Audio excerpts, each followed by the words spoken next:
So what is a people, I hope so you all are doing well. Boards तुम्हारे हो चुके हैं खत्म, अभी आती है सीयूईटी की बारी।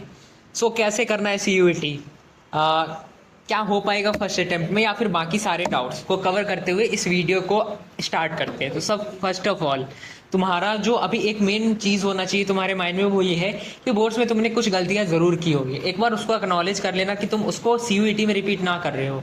जैसे मेरा पर्सनली था कि I was more into planning but less into implementation.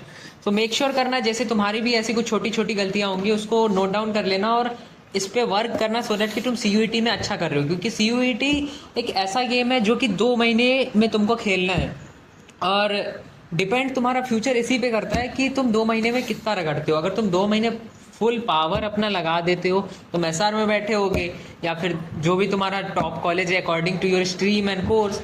But अगर तुम अपना 100% नहीं देते हो तो फिर वही after exam and result if and but होगा कि वो 1%, वो 2%, वो एक एफर्ट, वो एक दिन, वो 1 घंटा, वो एक सब्जेक्ट, वो एक क्वेश्चन। सो यही सारी चीज़ें हैं। सो कैसे करना है अभी, फर्स्ट ऑफ ऑल तुम्हारा बोर्ड्स ख़त्म हुआ है, थोड़ा सा बैठो, चिल करो, जो भी प्रोग्रेस करी है, जैसा भी गया है बोर्ड्स, एक बार एक्नॉलेज करो, खुद को थोड़ा सा टाइम देना, 1-2 दिन का टाइम लो। 27 को if you are from commerce ख़त्म हुआ है, 29-30 से स्टार्ट कर दो सीयूईटी। फर्स्ट ऑफ ऑल तुम्हारा सब्जेक्ट कॉम्बिनेशन डिसाइडेड होगा। Most probably it will be accountancy, business studies, eco या फिर मैथ्स हो सकता है, और इंग्लिश तो होगा ही। GT if you are preferring for GT तो वो भी सही चीज़ है।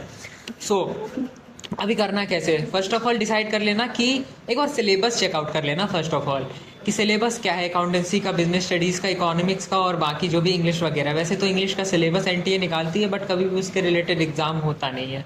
कुछ ना कुछ एडिशन या फिर कुछ ना कुछ सब्सट्रैक्शन जरूर होता है इन द एग्ज़ाम, और वो तुम्हें वही पता चलता है।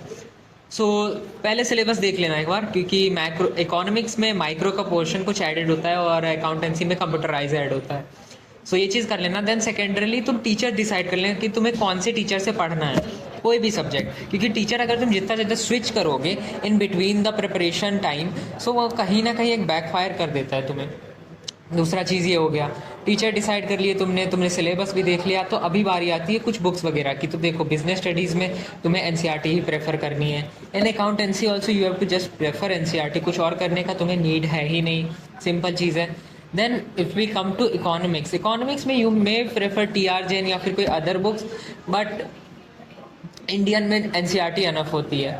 और इंग्लिश के लिए यार डिफ़र करती है चीज़ें। इंग्लिश के लिए एक वोकैब होता है, वोकैब में तुम्हें वर्ड पावर मेड इजी करके एक बुक है वो करनी पड़ेगी। और बाकी तुम सिलेबस में बहुत सारी चीज़ें होती हैं, उस पर भी एक डिटेल वीडियो आ रहा होगा, तो वो सारी चीज़ें तुम यूट्यूब वगैरह से या कोर्सेज से कर सकते हो। तो भैया सीयूईटी का पैटर्न तो एमसीक्यू है, तो आप एनसीईआरटी क्यों बोल रहे हो, आप टीआर जैन क्यों बोल रहे हो? सो बेसलाइन तो भाई उसका सेट यहीं से हो रहा है ना कि एनसीईआरटी ही सिलेबस है। अगर तुम्हें सिलेबस अच्छे से क्लियर है तो कोई प्रॉब्लम है नहीं। सो पहला चीज़ ये होता है। और प्रैक्टिस की बात रही तो तुम मॉक्स ले सकते हो, बहुत सारे फ्री प्लेटफॉर्म्स होते हैं, बहुत सारे पेड प्लेटफॉर्म्स होते हैं, कुछ बुक्स वगैरह भी आते हैं। सो इसके बाद बात आती है कि हमने डिसाइड कर लिया सब्जेक्ट कॉम्बिनेशन क्या है, फिर से हम कौन से टीचर से पढ़ रहे होंगे, हमारे पास बुक भी आ गया, लेकिन अब कैसे करना है? 2 मंथ का गेम है, कंसिस्टेंटली डिसिप्लिन्ड वे में करना है, क्योंकि यही 2 मंथ है जो डिसाइड कर रहा होगा कि in which college you will be studying. तुम्हारे पेरेंट्स प्राउडली बोल रहे होंगे कि मेरा जो भी बच्चा है वो एसआरसीसी में पढ़ता है, या फिर तुम प्राउडली बता सकोगे सबको कि तुम एसआरसीसी जैसे कॉलेज में हो, टॉप कॉलेज ऑफ एशिया। या फिर कहीं ना कहीं वो एक तुम्हारे माइंड में एक गिल्ट चल रहा होगा या फिर एक रिग्रेट होगा कि यार थोड़ा सा एफर्ट, थोड़ा सा वो एक और दिन। सो उस चीज़ पे अब आते हैं। सो फर्स्ट ऑफ ऑल ये करना, ये सारी चीज़ें डिसाइड करने के बाद एक डिवाइड कर लेना। तुम्हें अब पता होगा कि शेयर्स वाले चैप्टर में तुम्हें कितने दिन लगने वाले हैं। जैसे आई वॉज क्लियर कि शेयर्स मेरा मैक्सिमम 1 से 2 दिन में हो जाएगा। एडमिशन ऑफ ए पार्टनर के लिए मेरे को 2 घंटा देना है बस। I was very clear. Nature and significance of management 1 hour max to max. तो ये सारी चीज़ें बहुत ज़्यादा क्लियर थी मेरे अंदर। सो पहले तो एक फ्लो चार्ट बना लेना कि इस चैप्टर में तुम्हें इतने दिन देने हैं स्पेसिफिकली। उसके बाद करना ये कि ये बहुत ज़्यादा डिफाइंड रखना कि तुम्हें एक चैप्टर करने के बाद उसके पीवाईक्यूज फॉर श्योर लगाने, फॉर श्योर ये चीज़ करना। Then so if we talk about revision, जो कि मोस्ट इंपॉर्टेंट पार्ट होता है in the journey of any examination और लाइफ। सो इस पे मेरा टेक यही रहेगा कि भाई सिंपली ये चीज़ हमेशा क्लियर रखना कि तुम जैसे 3 चैप्टर कर रहे हो इन बिजनेस स्टडीज, मेरा ये था 2 चैप्टर करना है, देन थर्ड से पहले मेरे को 2 रिवाइज करना है, देन मेरे को थर्ड चैप्टर स्टार्ट करना है।